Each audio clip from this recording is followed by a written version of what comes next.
At husband's funeral, widow hears stranger say, everything is going according to plan. Amanda's husband, Eric, co-owned an IT company with his business partner, Michael. When her husband died, she heard a strange man at the funeral say that everything was going according to plan. But neither she nor Michael understood what that meant until they discovered Eric's will. Before the video starts, please subscribe to join our community. Your support helps us grow, and hit the notification bell to stay updated with our latest content. Eric's passing was a complete surprise to everyone. He was a healthy man in his 40s, but one day his secretary found him on the floor of his office. The doctors determined it was a heart attack, and they couldn't save him. His wife, Amanda Tucker, was distraught, and his business partner, Michael Hunt, was also sad. He and Eric had built their tech company from scratch, and it had become one of the best in Silicon Valley, California. Eric was so loved that everyone in the company wanted to attend the funeral. Amanda was mostly numb through the entire service, but had to greet and accept condolences from at least 100 people. They didn't have children, and her family lived in another country, so it felt like she didn't have anyone to lean on. Besides Michael. Michael tried to be there, but he was in pain too. However, Amanda noticed that one man stayed in the corner of the room the entire service. He distanced himself from everyone and did not pay his respects. She began to think that he worked for the funerary service, but she had seen the other workers earlier that day. When everyone got in line to say goodbye to her husband, she noticed the man reaching for his cell phone. Amanda paid attention, and despite the chatter of others, she distinctly heard, "Everything's going according to plan." Just then, another person came to offer their condolences. And when Amanda looked back, the man was gone. She asked Michael about him, but she couldn't give a clear description of him. It must have been someone from the company, Amanda. Everyone loved Eric so much. He was the best boss and cared about his employees. "I don't know how we're going to make it without him," Michael replied. After hearing Michael's words, she put the strange man and his cryptic words out of her mind. She needed to settle some things and move on with her life. A few days after the funeral, Michael called her. "Amanda, I need you to come down to our lawyer's office. There's something he wants to discuss," he said. "Mr. Ferguson wants to talk to me? What about?" Eric didn't have time to make a will. "Is there something wrong with the business?" Amanda asked worriedly. "I'm not exactly sure what's going on, but you need to come. I'll be there too."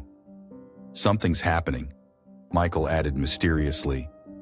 Amanda didn't know what to think, but she got dressed and went to the meeting. Surprisingly, the strange man from the funeral was in the lawyer's office. "Mr. Ferguson, it's nice to see you," Amanda greeted the lawyer just as Michael came into the office, frowning at the man sitting in the corner. "My sincerest condolences, Mrs. Tucker. Everyone will miss Eric," Mr. Ferguson replied. "I'll get right to it. I'm the executor of your husband's will." "But Eric didn't leave a will," Amanda countered. Mr. Ferguson looked at her sadly and sighed. "Yes, he did. A few months ago, Eric made a will. It was a rushed process, but he seemed adamant," the lawyer revealed. "What's going on, Mr. Ferguson?" "Eric never did anything without telling Amanda or me. That doesn't make any sense. Also, why is Benjamin Scott here?" Michael questioned. "You know that man?" Amanda asked, shocked. "Yes, he worked closely with us for years," Michael answered. "Mr. Scott is here because he is one of the beneficiaries of Eric's will." Mr. Ferguson explained. Amanda and Michael looked at each other in surprise. Then the lawyer revealed that Eric left his share of the company to Benjamin. "That's impossible," Michael roared. Amanda was quiet, but she couldn't believe it either. "It's not impossible, Mr. Hunt. I look forward to finally working with you as a partner and not as your subordinate," Benjamin said smugly, and left the lawyer's office. Mr. Ferguson had no idea why Eric made the decision. "Something is going on." That man said everything is going according to plan to someone at Eric's funeral. He did something to Eric. Amanda sobbed after they left the lawyer's office. "Don't worry, Amanda. I'm going to get to the bottom of this. Benjamin is not going to get away with this," Michael promised. Michael hired a reputable PI firm immediately. It took a few weeks, but they discovered how Benjamin had threatened Eric on several occasions. There were horrible emails on Eric's computer from an unknown account, that they traced back to Benjamin's house. He often said he would harm Amanda. They also discovered footage of Benjamin hitting Eric in his own office. That was enough to launch a police investigation, and Benjamin was arrested before he could get his hands on the company. Michael suspected that Eric only made the will to buy time and keep Benjamin calm while thinking of a solution. Amanda couldn't thank him enough. "Thank you so much for everything. You have supported me through all of this, and you're in mourning too. You're also running the company alone." "You're amazing," she told him. "Well, I wasn't going to let that man steal all our hard work." "I wished Eric had told me what was going on earlier. I could have helped him," Michael replied. "He probably didn't want word to get out. But I have a question. Who was Benjamin talking to at the funeral?" Amanda wondered. "The police are investigating that. But I think it might be one of our competitors." Michael continued. "This business is brutal, and when it comes to money, people will do crazy things."